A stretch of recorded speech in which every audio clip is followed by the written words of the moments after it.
నా పేరు మంత ఓంప్రకాష్. మాది వికారాబాద్ జిల్లా దౌలతాబాద్ మండలం. నేను ఒక సూక్ష్మ కళాకారుడిని. వినాయక చవితి సందర్భంగా వినాయకుడి ప్రతిమను బాదం పప్పు పైన చెక్కడం జరిగింది.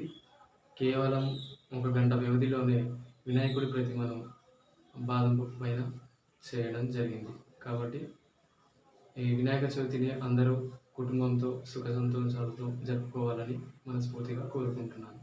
అందరికీ వినాయక చవితి శుభాకాంక్షలు.